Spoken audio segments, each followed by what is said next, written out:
Of the Certified Indoor Gardener series. Thank you. Thank you all for braving the elements once again this wonderful Colorado winter.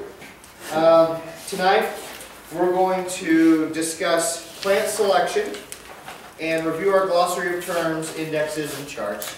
Yay! Very good. So let's begin tonight by discussing flowering plant variety selections, specifically flowers, that is. I wanted to talk a little bit about African violets. Their family name St. Paulia. Basically, African violets are one of the most popular perennial houseplants. With good conditions, you can actually get them to bloom almost continuously. Most violets you see are hybrids developed from East African natives. Velvet green leaves form rounded or pointed. Original species colors range from blue to purple or violet. Hybrid colors include blue, purple, white, and pink. They grow best in well-draining, moisture-retentive soil. Crowded roots actually make violets produce a lot better. Yes. They like small containers, they like well-drained soil, and this keeps them just producing and producing and producing. Fluorescents really work well with African violets. An 18-hour photo period and a 12-hour blooming period. Generally the same as what we use for everything else. Long summer days to get them large or to bring them up from cuttings or seedlings. 12-hour days to induce flowering and to promote that flowering. The temperature range for them is really in the same neighborhood as most of the things that we've discussed. They like between 60 and 70 degrees Fahrenheit. They like a humidity range at about 70% or maybe a little higher. Even though they do like that 70% or higher humidity, you really got to watch yourself. You can't be fooled. African violets are very susceptible to rot, actually on the blossoms. A common problem that people will say is, I bought these African violets and took them home, they're great, I love them. But, after I watered them for a while, they're still alive, they're still doing okay, but I don't really have any more little purple flowers. And a lot of times it's because if you actually wet them, the flowers themselves, as you water them, that will just rot the flower right out. And eventually, one flower rotting, you're down a flower. 2 flowers rotting turns the plant off from flowering. So, definitely want to watch that when you're watering your African violets. If you water the rosettes or the leaves, they can rot, and again, this will stunt. So, water only when dry, and fertilize with, acidic sources. Do you water from the bottom? I'm sorry? Do you water from the bottom on them? No, you still water from the top. You can water from the bottom, but most people use a terracotta potter, typically with half peat, half soil, and they do just fine. But you just let them go all the way dry in between. That's the thing. You don't want them sitting wet too long. Another flower I wanted to discuss that we're pretty familiar with is begonias. I have written down quite a few of the Latin names of these plants, so at least that will add some entertainment value to tonight's class. Begonias, Begoniaceae, need filtered light or part shade and grow textured, multicolored foliage with colorful flowers. Flowers are typically tropical, and they're actually edible with a slight citrus flavor. They grow in hanging baskets very, very well, and they like to be fed constantly in well-drained soil. So that means that if you buy begonias at the store and you take them home, typically they'll flower for 2 or 3 weeks, and they'll start to kind of taper off or peter out. And that's because they need fertilizer every time you water. So unlike a lot of things, they really like fertilizer. With begonias, your humidity range is typically between 40 and 70%. Your temperature range is between 60 and 70. Popular varieties include Rigor, Lorraine, and Rex. Many different growth styles exist, from bush to vine to climbing. So, begonias are a very popular choice, very hardy. Another flower I'd like to discuss is impatiens. These are from the family Balsaminaceae. They're a very popular blooming shade plant, and most are annuals of perennials most are annuals or perennials grown as annuals. And of course, remember what that means. Annuals, they finish their life cycle in 1 year, which means that these could go longer, but most people just replant and replant each year because they're so thrifty. Impatiens bloom long throughout the summer. Sizes range from 1 foot plants to 8 foot. Temperature ranges for the plant are typically 60 to 80 degrees, and the humidity, again, a 40 to 80 degree range. Typically large, about 2.5 inch flowers come in purple, pink, red, and white. The next one I wanted to discuss was cactus, or cactaceae. Cactaceae, there we go, editing. That family includes most succulents. Most often, they're leafless, sometimes they're barrel or ball shaped, and they hold great amounts of water to fight drought. Thick skin helps to fight off evaporation. Flowers often are large, brightly colored, and have a thick skin. This thick skin helps to fight evaporation, as most of your cactus and succulents grow in very arid zones. Most of your cacti are covered with spines to help protect them from specifically animal pests. Cacti typically grow at about a rate of 1 year or more inches, 1 inch or more per year as seedlings. Plants do best in dry, well-drained soil and in warmer, drier climates. Full sun is typically required, and some can actually do well in part shade. Yucca and a few of the other succulents can handle part shade. Some of the notable varieties include the jade cactus, the Christmas cactus. In New Mexico, they have a lot of San Pedro and Peruvian cactus, and those are also columnar cactus. Really, they're a great plant. They're a great plant for novice and for expert because of their maintenance is so low. As long as you have well-drained soil, you have warm climates, and lots of light, you're in business with cacti. The next group of flowering plants that I like to talk about are calceolaria. And I'm a little less familiar with the calceolaria than some of the other begonias and the impatiens. And they are actually a pouch-shaped flower which form in loose clusters, and they're native Chile and Mexico flower. Typically they're fire-colored, from yellow to bronze to red to a burnt orange type of a hue.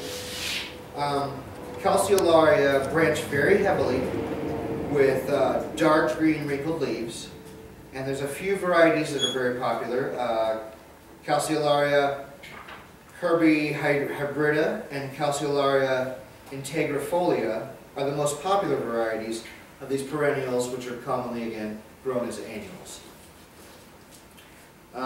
With these plants, they do differ than some of the other flowering plants we deal with.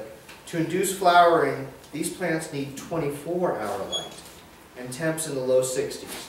So most plants you cut back the day to induce flowering. With Calceolaria, you're really bumping up the hours until it's almost a constant light. Once you're at that 24-hour light period, the growth per se stops, but the flowering and bud production really does increase. The temps for Calceolaria, typically they want to be in the low 60s. Nice and cool equals happy flowers. Another flower that we want to discuss is carnations. They are in the Dianthus family and are a member of the Carophyllaceae species. That's the word we're going to go with that. There are actually more than 300 species and hybrids, in this list. Flowers are forming from single to double to single double, and they have all different shades of color, from orange, pink, red, yellow, and blue, many of which are quite fragrant. They are actually, carnations are one of the very most popular cut flowers that you'll see in your florist supply. This is one of the main staples, if you will, of our florists overseas in Holland. Dianthus love light. They really do. They want a full light environment, akin to what you would see in an open field. They love a fast draining soil, A few varieties like Sweet Williams and Cottage Peaks actually like a very well composted soil, a very rich soil to keep producing, but most are, you know, like a well mixed soil, well balanced loamy soil. Don't overwater them, as fusarium wilt and rust is a problem common with carnations. You'll water them, they'll look great, you'll keep watering, they'll look great, you'll come in and they'll be spotted. So watch out for that with your carnations for sure. You know, again, this is one of the plants you can push into a 24-hour light cycle to really make a prolific blooming flower, but your growth really will not be benefited past the 18-hour mark. Again, you're just seeing more flower, not so much size production. You know, let's see. The next one that I wanted to talk about was cyclamen. Cyclamen are a group of flowers, also known as primula. They're native to Asia and Europe. Their flowers form on spikes above a clump of basal leaves. Colors on them are from white to pink and red. And these plants really like cooler weather. They will actually lose leaves and go dormant in the summer. So it's kind of you'll see these in more mountainous regions. Again, Asia and Europe, you're looking at more mountains. Plants do well in containers, indoors or out. These plants have large tuberous roots that really love humus-rich soil. So as long as there's a little bit of cool weather, a little decaying matter, then you're in business. You can buy starts of these plants because it takes 18 months for the seed stock to reach flower maturity. The next flowering plant variety that we want to discuss is one we've all seen and maybe not dabbled with as much, orchids. Orchids. Truly, orchids are really a microcosm unto themselves. You know, with orchids, there are a great many varieties and a great many styles, and they're tolerant to many different zones and lighting scenarios. And I'll discuss those kind of briefly. Basically, between all of the orchids, you have 3 levels of light needs. You have ones that have a high light need, and a high light need means that they're going to see the amount of exposure that you would see in the middle of an open field. They really want to be right under the HIDs or right out in full sun. The next step would be a medium light scenario. These are orchids that typically would form on the fringe of the field just as the forest starts to encroach or just under a part shade type scenario. And lastly, the most common, you're going to see low light need orchids. And these are orchids that form underneath the forest canopy within a full shade type of scenario. With these lighting needs, they also have different temp and climate needs. So this is what will help us figure out which ones will grow here very well. So you have the warm varieties that like a 70s day and a 60s night. You have the mid-temp varieties that like a 60 to 70s day and a 55 to 60 degree Fahrenheit night. And then you have the low-temp varieties, which are common here in Colorado, and they like a low temp, a 60 to 65 degree day and a 50 to 55 degree night. All orchids can be divided into basically 2 main groups. You have the species and you have the hybrid. And what that means is the species are the original type of orchids, and hybrids are crosses thereof. It's very common, especially with orchids, that we'll see indoor and greenhouse gardeners cross-pollinate orchids in order to breed a more tolerant stock. They'll put up with the more or less light, the warmer or cooler temperatures, so that we can actually propagate them in our areas.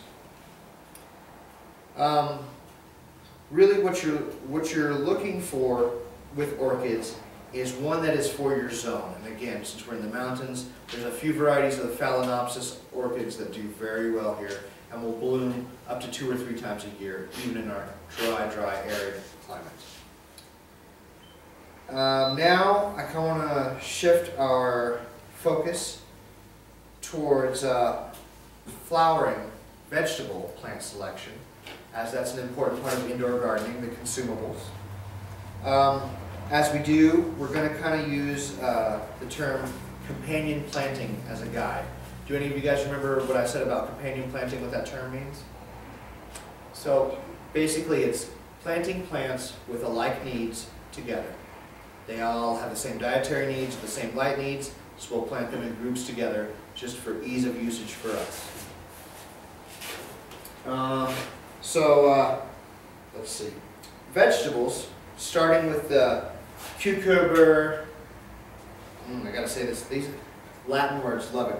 The Cucurbitaceae family. These are our melons, cucumbers, our squash. They love warm temps and sandy soil. All grow very poorly in cool temps and are sensitive to frost and molds. Some melons, most squash, and all cucumbers have the ability to cross-pollinate. So this is where I would warn against planting more than one seed variety of cucumbers. I commonly will plant a salad cucumber and a lemon cucumber, which is a spherical cucumber, but I always take great care to put them at opposite ends of the garden, just for that reason, because they can share pollen and the offspring will not quite be one or the other. There'll be a combination thereof. Yeah, well, yes, they're always good. Anything you spend that much time with. So, on that note, we're going to talk about a plant that's a sativus, Cucumbus sativus, cucumbers. Grown as a warm weather vine or a bush crop, there are many varieties to choose from. Pickling or fresh for salad. There are many colors, shapes, sizes, and types of growing done by cucumbers. Bush varieties are most popular because climbing varieties really you have to employ the trellis and the tying them up, so it's a little more labor intensive. So typically the bush variety is what you see most commonly. Armenians, Japanese, things of that nature. They love full sun and warm weather. Cool temps can block proper fruit set. Commonly with cucumbers we'll employ dolomitic lime. Dolomitic lime, again, we talked about, through the power of calcium, will basically set your pH of your soil or your hydro to a 7.0. With cucumbers, it's very important to have a very even pH because cucumbers will get, they call it pithy. Basically, they'll start to get deformed on one end, or they'll seem calloused or malformed. And so, especially if you're trying to distribute your fruit, you want to watch out for that. An even pH allows the nutrients to pass all the way to the end of the fruit, and that stops that whole process from occurring. Cucumbers are primarily water and need lots and lots of water as a result. Proper fertilization is needed to have a continuous harvest of fruit. Typically you use a low nitrogen feed and plant in mounds. So by raising that little molehill, putting the seeds or the stalk in there, it really gives you a benefit of allowing growth, room, and allowing them good air penetration to the bush that is soon to follow after planting. Another plant I want to talk to you about, another sativa plant, is Lactuca sativa. Does anybody know that variety? Anybody? Anybody? That is lettuce. Lettuce. Our friend the lettuce.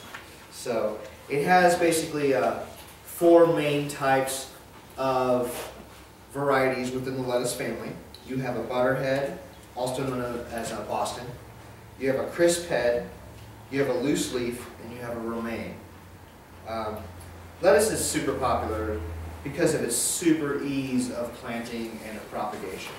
So I really recommend that if you're going to do a vegetable garden, that you plant your heartier vegetables in the middle and lettuce on the perimeter because it can feed off of the leached out nitrogen from the other plants. It doesn't need a lot of light and it continuously produces. I highly recommend it.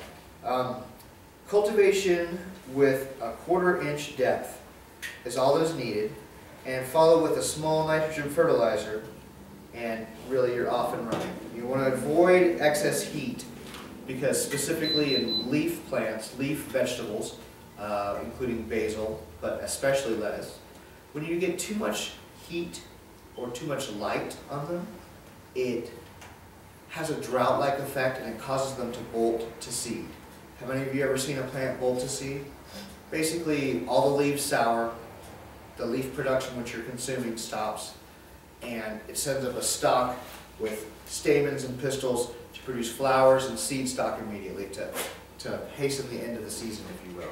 So avoid too much heat on your lettuce and avoid too much light on them. Put them on the perimeter and they'll run and gun for a long, long time. As I said, loose leaf is a very, very popular variety as it requires less resowing of plants. With a crisp head or a Boston or a butterhead, you're taking the whole plant each time you harvest, so you're left without a plant in that site. Whereas with a loose leaf, you're creating a bouquet of leaves, and you're ultimately just giving them a crew cut every so often to provide for the dinner table. So loose leaf will produce a lot longer. Remember, low light, low heat for all lettuce varieties. Let's see how we do. Cruising right through. The next one I want to talk about is peppers. We all love peppers. From the family Capsicum annuum. They're native to the Mediterranean region and members of the Solanum family. They need lots and lots of heat and light to thrive and really have a good fruit size. Temps lower than about 50 degrees can actually hinder or stop flowering altogether. So with peppers, that's one of the hard lessons to learn, is that don't plant too early, because if they're cold, they'll finish their season before they start. They really want it to be warm. Plant peppers of differing varieties, just like the cucumbers, very far apart, as cross-pollination is a common problem. And what that means is if I plant my bells next to my jalapenos, they will both produce peppers, but they will produce not too hot jalapenos and slightly spicier bells. So definitely watch for that. I learned the lesson by planting ornamental peppers on the patio. Great, they were a wonderful purple and yellow and red bouquet of inedible peppers. And then I planted habaneros and jalapenos, and I was going to have a great pepper harvest. Needless to say, they were so hot I could barely eat any of them because of the ornamentals. They cross-pollinated everything and made it very, very hot. A very high capsicum oil quantity within the peppers. Have any left? Yeah, no, all I have is habaneros and cayennes. Thank goodness I got through them. So, but day and night temps with peppers are one of the most important things for them. If day temperatures are too low or nighttime temperatures are too low, they won't produce. If day temps or night temps are too high, it can have adverse effects. So, for instance, if your bell pepper gets too much heat in the day, you're in the hundreds, 110, then you can start actually stressing the sweet pepper to become hotter. You know what I mean? It'll stress it for alkaloids, it'll stress it for bioflavonoids, and the byproduct result will be a change in the palate of the fruit. So day and nighttime temps with peppers are key. When harvesting peppers, either you're going to harvest one by one, or you're going to let them all stay on the plant and harvest the plant all at once and hang it upside down so that it will, ultimately they'll all dry at once. A lot of people ask me, Ted, you know, what is the difference between the red bell pepper and the green bell pepper on the shelf? I noticed that, you know, the reds I pay more for, but when I do fajitas I like the color, this and that. And ultimately, peppers will sweeten on the vine and will mature to differing colors. So every jalapeno that we see is typically a green or dark green. But in reality, if you left them on the plant, they would go bright red and they would sweeten a little bit. Same with bell peppers. Bell peppers will start green, they will mature through yellow to orange to a red color and ultimately get a much sweeter body. When you're growing peppers, the first 2 or 3 that grow on the plant, you have flower set, you have fruit set, then you start to see peppers. A lot of times gardeners will clip those off so that it will induce even more flowers to form. The thinking being that if you have several fruit attached to the plant, The newer fruit that forms after it will form slower. So to really get it into gear, the first few peppers, you always just trim right off. And then they'll really come in prolific, filling in the gaps from where you've trimmed. Another thing you want to watch for peppers is that you fertilize properly. You want to fertilize with nitrogen, phosphorus, potassium, and definitely calcium and magnesium quite liberally. Peppers are one of the plants that are super susceptible to magnesium deficiency, more commonly known as blossom end rot or blossom drop. This is super common with peppers. If you've ever grown a pepper plant and it was covered in flowers, but did you see a pepper one? That's typically because there's not enough mineral salts, enough magnesium or calcium in the mix. And what that does is it doesn't allow the fruit to take scent. As soon as a fruit is pollinated in the flower just falls off. It can't handle the needs of the flower, and so it's shed by the plant. So definitely want to watch that. Peppers need plenty of water and will actually increase sometimes in spiciness when droughted. We've discussed that a little bit with jalapenos. Don't water them the last day before you harvest them. Make them spicy as tar. This is evidence in jalapenos we've seen as the jalapenos that have stress cracks. Stress cracks. That means they've just been droughted. It's cheaper, plus it makes them hotter, so they don't water them the last day and they send everybody out in the field to go grab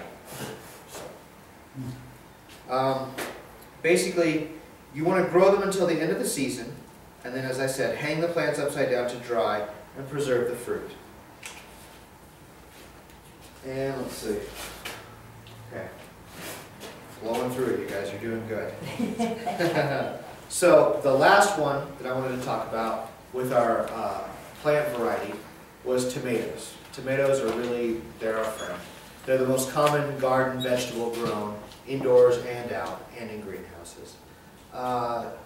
Tomatoes are a very much light-loving plant. They have a large dietary need, just like peppers. They need a full bout of nitrogen to make the leaves and the stalks strong and the roots grow down.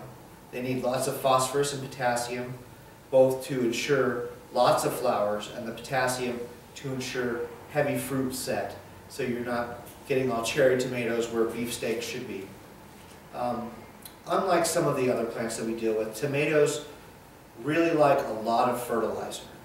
They want to have as much fertilizer and water as you can supply them. They are the hungry teenager of the garden. So, a common technique with our flowers or our peppers is to step down the fertilizer prior to harvest. With tomatoes, it's really an opposite. You're constantly graduating higher and higher amounts of fertilizer. Even though the fruit is may no longer being growing larger and larger, it's maturing. And with tomatoes, a lot of the palate has to do with the fertilizer. I'll give you for instance. You may have a friend or relative who said, oh, you know, I've grown the hothouse tomatoes, meaning in a greenhouse, and they did prolific. I had more than I knew what to do with. But as far as the taste of the tomato, they were very plain, or they were earthy, or they were watery.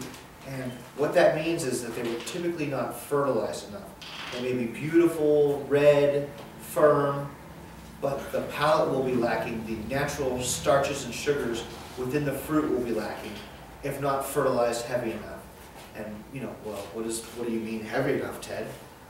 So, as far as levels, we talked about parts per million and electroconductivity, amounts of fertilizers we use, and volume of water. Tomato plants like to go all the way up into the 3,000 parts per million range, which is actually quite high for most vegetative plants. Most plants would exhibit a burning on the leaves at that point. But with mature tomato plants, it adds the right amount of salt to where when you cut that tomato, the heart is pure sugar and just really a full-bodied flavor with a sweetness, a tartness, as opposed to just a mostly water-based fruit, sans any kind of flavor.